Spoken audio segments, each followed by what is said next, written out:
Scott Brown here. If you've ever renovated an old house like this one here or many of the other ones that I've done on this channel, you'll know that it's common to add a deck, and when you add a deck you want to add doors to connect to that deck. You want that indoor-outdoor flow. A lot of people don't consider this, but when you open up the doors and you want to walk outside, you don't want to have to step over a door sill on the way.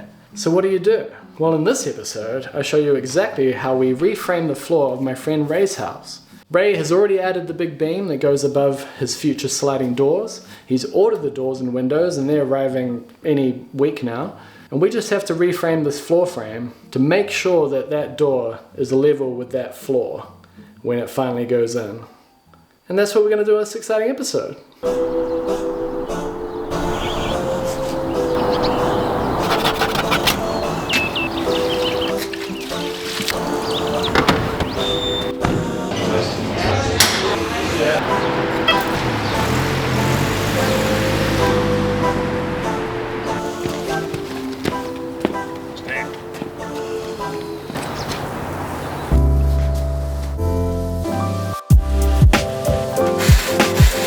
Scott Brown here. We're back at Ray's place. Yeah, Ray's here too. And the cat. Oh, this is Dusty the cat. Oh yeah, we never named Dusty. Yeah, Dusty. Yeah. And you would think, funny Dusty builder, huh? But it's actually my son who came up with it. Really? Yeah. You want to do a walk around? Yeah. Because we figured out where you left me last time. Mm-hmm. Well, as far as I recall, we replaced the stud here and did some boards because there was a window here. Well, look at that. Now it's all closed in. I made a sill board, placed that all around the house. And yeah, we got soffites, finished weatherboards here. We left the soffites off because this vent pipe, I just got a confirmation yesterday that we can move it. Yeah. So we don't really want it right next to the new entrance. So we're gonna move it around the corner, which means I need to break up the concrete and then I can take that away, finish that. Man, so you're almost closed in. Yeah, another 3 weeks and I'll get my windows. So is it starting to feel like a new house now? Like you've straightened walls, you've straightened corners, you've replaced weatherboards, all new sill, new soffit? Yeah, well the soffit makes a big difference because it just looks like there's less work. Yeah. You just cover it up. No, I think I need to go on a holiday and come back before it feels like a new house. I think he wants to play. Does he? Yeah, you see. In a silly mood, eh? Yeah. So last time we were here, we looked at this windowsill and we couldn't quite work out what we needed to do because we didn't have all the window information. You need a coffee, don't you, Ray? Yep. Well, since then, Ray has done it, but now he needs to do it all over again. Yeah. Why? Well, why? The sliding doors, we got 2 leaves. They can roll both ways, which means that for air tightness, sliding doors are just, they're not great. But my joiner had a really great idea. He's gonna make a step, and then the door leaf on the front sits a bit lower, which means that we can have an air seal here against the front sash. But that just means that the whole door frame needs to drop down as well. So I haven't checked it yet, but I think we need to come down 10 or 15 mil. Oosh. This under rail is now deeper, that deep, and then we get a seal here. That's the drip edge on the outside. Ah. So the reamer will sit on here. Yeah. So in terms of, in relation to the building, it's actually like that? Yeah. That's sloping out? Yeah. Right. Okay. You know, I was like, I need to redo it all, but I'm like, yeah, stop crying about it, just do it, it's better. So.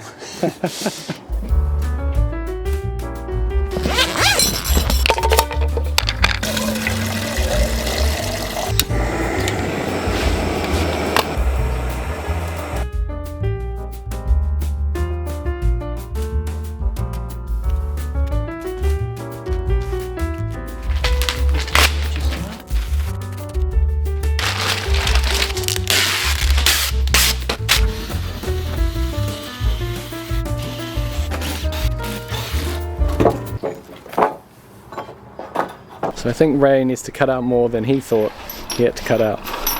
We might not be left with much of a joist.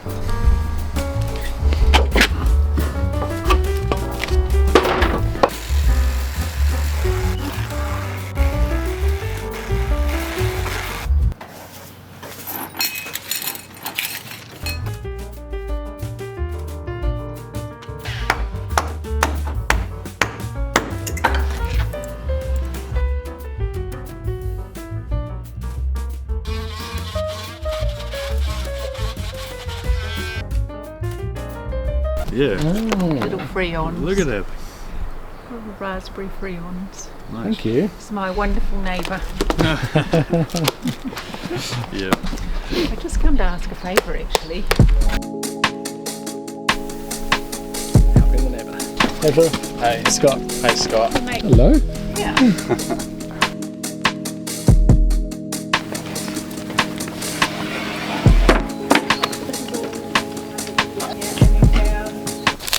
Oh, they're still warm. Oh, is it always like this with your neighbours? I got great neighbours. No. No. So we've got an opportunity here to level the floor where it goes into the window. This timber sill of the window will be flush with the floor, and the timber sill is definitely going to be level. So if the floor's level, that will help a lot. How close is it? Dusty's Dusty. answering you. Yeah. It's mostly within 2 mil. Damn. So you already got it pretty damn good. Pretty good. It's pretty good.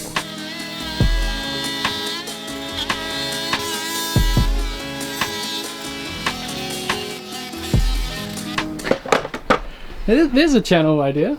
YouTube channel idea. How to Dutch. How to Dutch? Multi-tool blades.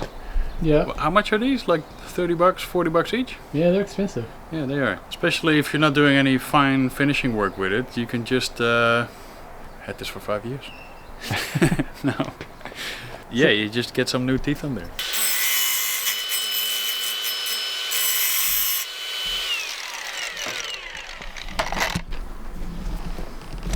Secretly, you love this. Yeah, I know it. Another benefit of Raymond's blade, you show sugiba on the end of your joist, and that helps with water penetration. That can't take water in. I got a little overzealous with the joist there, and I split the corner of one of them. So now we need to flitch it.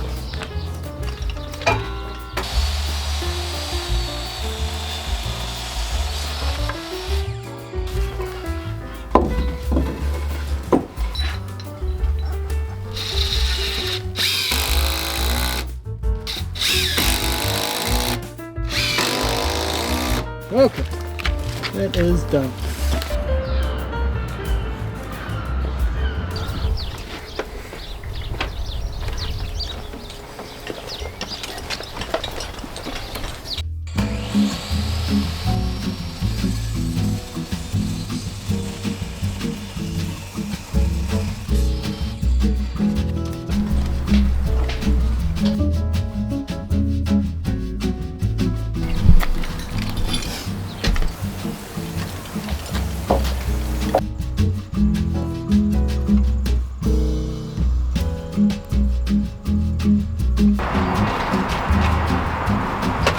These are all the sill trays. Because Ray is going for timber windows, he needs metal flashings to protect the underneath of the window. So if any water gets past the window, it doesn't go into the frame and rot it out. It hits the sill tray and floats out.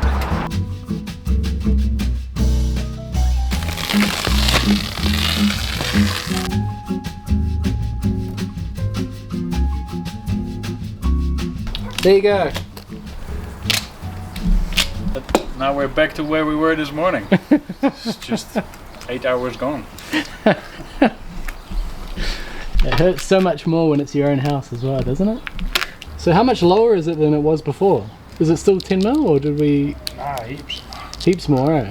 Yeah, I think I only had 50 up here, so Yeah, wow. was it now 90, so... 70 to there plus 70, the floor. Yeah. That is a massive windowsill, man.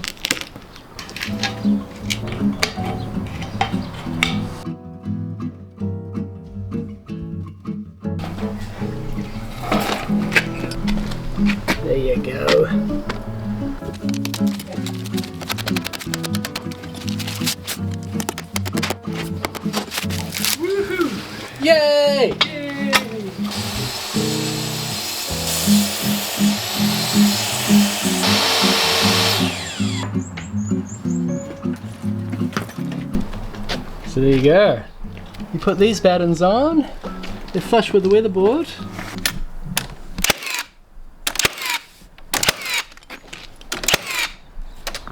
And what's that for, eh?